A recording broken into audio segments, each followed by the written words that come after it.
Assalamualaikum dan salam keluarga Malaysia. Berita pagi Sarawak edisi Ahad 2 Oktober bersama saya Muhammad Aziz Rahim. Sarawak akan mencapai status negeri tua pada 2028 disebabkan faktor jangka hayat penduduk di negeri ini lebih panjang berbanding penduduk di negeri-negeri lain. Menteri Pembangunan Wanita, Kanak-kanak dan Kesejahteraan Komuniti, Datuk Seri Fatimah Abdullah berkata ia adalah berdasarkan kajian oleh Institut Penuaan Malaysia yang menjangkakan Sarawak mencapai status itu 2 tahun lebih awal. Berdasar kepada kajian Institut Penuaan Malaysia, jangkaan seluruh Malaysia akan mencapai status wilayah tua pada tahun 2030. Dan bagi negeri Sarawak, kita akan mencapai status tersebut lebih awal daripada negeri-negeri lain di Malaysia, 2 tahun lebih awal. Sebab apa? Nombor satu, faktor penyumbangnya ialah dari segi jangka hayat orang Sarawak tu lebih panjang daripada sidak lain di negeri lain. Datuk Seri Fatimah berkata demikian pada sambutan Hari Warga Emas peringkat negeri di Bintulu. Sambutan tahun ini bertemakan daya tahan dan sumbangan warga emas adalah bagi meningkatkan kesedaran masyarakat, menghargai dan menghormati serta menyayangi warga emas dalam membantu usaha kerajaan, meningkatkan kesejahteraan hidup golongan itu. Acara senam robik membabitkan seramai 3,757 warga emas di seluruh Sarawak turut diadakan yang juga melayakkan aktiviti tersebut dimasukkan dalam Malaysian Book of Records sebagai pengumpulan terbesar golongan warga emas secara fizikal dan maya. Pada majlis tersebut sebanyak 46 reruai daripada pelbagai agensi kerajaan dan pertubuhan bukan kerajaan turut diadakan selain 13 acara bagi memeriahkan sambutan tersebut.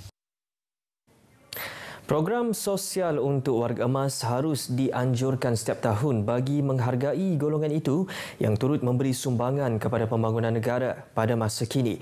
Menteri Pengangkutan Sarawak Datuk Seri Lee Kim Shin berkata kerajaan melalui penubuhan Pusat Aktiviti Warga Emas PAWE menyediakan peluang kepada warga emas untuk bersosial dan berinteraksi, terutama mereka yang telah mencecah usia 60 tahun. Datuk Seri Lee berkata demikian ketika merasmikan majlis penutupan program sambutan Hari Warga Emas di Miri. Antara objektif program sambutan Hari Warga Emas adalah untuk memberi semangat kepada warga emas bergiat aktif dan bergaul antara satu sama lain. Pada majlis tersebut, beliau turut menanam pokok di PAWE Miri selaras dengan kempen penghijauan Malaysia dalam usaha untuk menanam sebanyak 100 juta pokok di seluruh Malaysia. Festival What About Kuching WAK edisi keempat yang berlangsung sepanjang bulan Oktober membuka tirainya semalam. Menteri Pelancongan, Industri Kreatif dan Seni Persembahan Datuk Seri Abdul Karim Rahman Hamzah optimis festival ini merupakan platform terbaik untuk mempromosikan hasil karya seni dan keunikan yang dimiliki oleh anak-anak Bumi Kenyalang. Jelasnya, festival WAK ini juga penting dalam mengetengahkan produk seni dan kraf sesuai dengan pengiktirafan Bandaraya Kuching sebagai bandar kraf dunia oleh Majlis Kraf Dunia. Selain ramai artis negeri ini menerima anugerah berprestij oleh agensi antarabangsa serta Pertubuhan Pendidikan Kebudayaan dan Saintifik Pertubuhan Bangsa-Bangsa Bersatu UNESCO. Beliau berucap merasmikan galeri Artistically About Kuching yang mempamerkan beberapa seni kraf Sarawak dan Sportfest berkaitan hobi mencucuk tanam dalam komuniti berkebun di Kuching. Datuk Seri Abdul Karim memberitahu beberapa hasil kraf daripada Adi Guru Kraf turut dipamerkan di galeri tersebut akan dapat memberi peluang kepada pengunjung terutamanya generasi baharu untuk mengenali proses menghasilkan sesuatu produk seni berkenaan. Dalam pada itu, Datuk Seri Abdul Karim menyeru pihak sekolah dan institusi pengajian tinggi untuk mengembangkan bidang seni kreatif dalam kalangan pelajar dan memberi peluang yang lebih banyak kepada pelajar-pelajar memulakan kerjaya dalam industri kreatif. Ujarnya, selain menggabungkan seni kontemporari serta teknik tradisional moden, identiti budaya Sarawak itu juga harus dikekalkan. Sebanyak 455 acara pelbagai kategori bakal disajikan sepanjang festival itu melibatkan lebih 30 lokasi setiap hari. Nelayan di Kampung Belawai kembali memperolehi tangkapan ikan terubuk yang sekian lama tidak ditemui di perairan sekitar Tanjung Manis. Timbalan Menteri Perancang Bandar, Pentadbiran Tanah dan Alam Sekitar, Datuk Len Talif Saleh memberitahu perkembangan itu diyakini kesan positif daripada projek Tukun Tiruan yang dijalankan oleh Kerajaan Sarawak di perairan tersebut beberapa tahun lalu. Jelas Datuk Len, selain penemuan semula ikan terubuk, hasil tangkapan nelayan di kawasan Tanjung Manis juga dilaporkan meningkat sejak tukun itu diturunkan. Ujarnya peningkatan hasil tangkapan nelayan ini bukan sahaja di Belawai tetapi juga di perairan yang terlibat dengan projek Tukun Tiruan bermula dari Tanjung Datu sehingga ke Lawas. Kita menggunakan tukun ini untuk memastikan tidak ada pencurubuhan di pantai di pesisir kita supaya tempat ikan membiak ini, undang-undang marine life ini membiak dapat kita jagakan dan selamat dari pencurubuhan dari sama ada nelayan yang tidak bertanggungjawab daripada lokal ataupun di negara asing. Beliau ditemui selepas penyerahan bantuan input peralatan perikanan nelayan di Kampung Belawai baru-baru ini yang diselaraskan Jabatan Pertanian Mungkah. Datuk Len yang juga ahli Dewan Undangan Negeri Kuala Rajang juga menjelaskan penyerahan bantuan itu mengambil masa berikutan beberapa prosedur yang perlu dibuat. Bantuan bernilai RM640,000 itu diserahkan kepada 640 orang melibatkan nelayan dari Kampung Belawai, Jerijih, Rajang dan Selalang. Bantuan untuk menyenangkan kampung-kampung nelayan, kaum nelayan itulah. Terima kasih kepada dan apa memberi kami orang semua macam tu. Seboleh ya tahun baru macam ni lagi lah. Dan lebih dari Maret lah. Dan lebih separuh lebih. Dulu berapa 50 kilo, kadang-kadang lah. Ini tu sampai 100 kilo. Antara barangan yang diserahkan adalah jaket keselamatan, jaring dan bekas penyimpanan ikan. Pembangunan dalam Dewan Undangan Negeri Mulu terus dititikberatkan oleh Kerajaan Sarawak selari dengan peranan sebagai sebuah daerah kecil agar sosioekonomi penduduk dapat ditingkatkan. Timbalan Menteri di Jabatan Premier Sarawak yang juga Adun Mulu, Datuk Gerawat Gala berkata antara perkembangan terkini projek di Dun Mulu ialah projek Jalan Miri Marudi ke Kuala Malinau yang masih dalam fasa reka bentuk. Beliau juga memaklumkan bagi projek Loji Air Bersih Long Terawan, Kampung Melinau, Long Iman Mulu, Long Panai dan Kuala Tutuh menghampiri proses dibuka untuk ditender. Beliau berkata demikian semasa merasmikan Persatuan Wanita Long Terawan Mulu, MIRI di Miri. Datuk Gerawat dalam pada itu menyeru agar lebih ramai lagi ahli menyertai persatuan itu dalam usaha membantu kerajaan membangun rakyat di kawasan Long Terawan untuk lebih maju selain mengekalkan keharmonian kaum. Pada majlis itu, peruntukan berjumlah RM10,000 disampaikan kepada Persatuan Berawan Sarawak dan RM3,000 kepada Persatuan Wanita Long Terawan Mulu Miri bagi melaksanakan aktiviti mereka.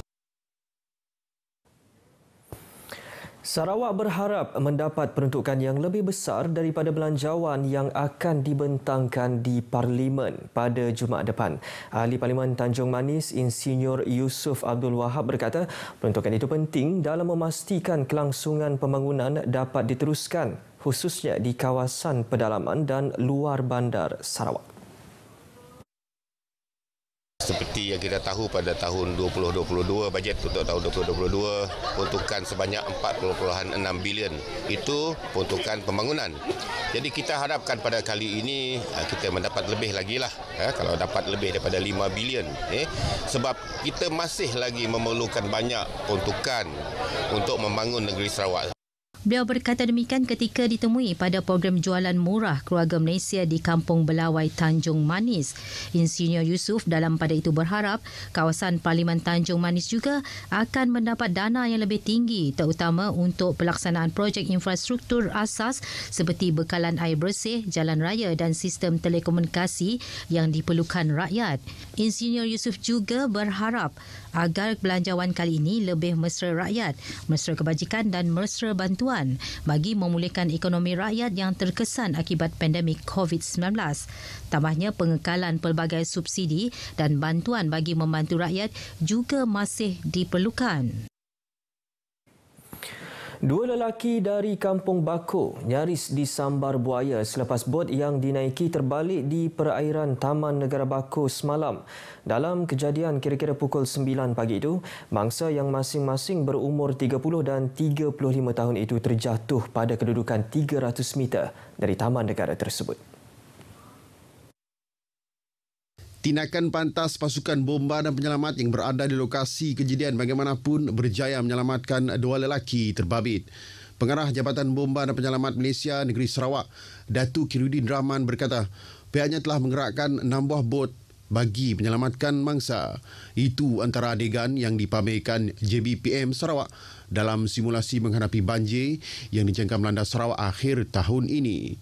Simulasi itu bagi mempamerkan kerjasama antara bomba dan orang awam amat penting dalam operasi penyelamatan. Memberi ruang dan peluang kepada komuniti setempat untuk mereka bertindak dan di mana mereka adalah rakan komuniti tersebut dan dari segi gerak atur mereka lebih yakinlah. Daripada latihan berterusan itu juga, ia dapat mendidik masyarakat untuk mengurangkan birokrasi dan bertindak aktif semasa krisis melanda. Bila berlaku krisis, kita baru nak mula bercakap dengan ketua kampung, dengan penduduk. Jadi kekangan halangan daripada komunikasi ini banyak mencacatkan kepantasan dalam tindakan. Ditemui media di Taman Negara Bako, dedah Datuk Khairuddin lagi, seramai 1,590 anggota dan pegawai diletakkan dalam keadaan siap siaga bagi menghadapi musim angin monsun Timur Laut itu. Simulasi dijalankan serentak di seluruh negeri itu melibatkan 38 buah balai dengan kekuatan 60 aset di air. Pandu uji bot dalam keadaan laju ini bukan semata-mata untuk menguji ketakasan ataupun ketahanan anggota bomba dalam menghadapi musim banjir yang dijangka berlaku dalam hujung tahun ini. Tetapi juga bagi menguji ketahanan logistik mereka seperti mesin bot ini bagi operasi penyelamatan mangsa-mangsa banjir dalam operasi pemindahan sekiranya berlaku musim banjir kelak. Pada simulasi itu, pengamal media telah dibawa menyusuri perairan Bako bagi memastikan aset bomba berada dalam keadaan baik. Syarikin Bahrain, RTM. Baik, berita pagi Sarawak edisi Ahad 2 Oktober berakhir di sini. Salam keluarga Malaysia, jumpa lagi.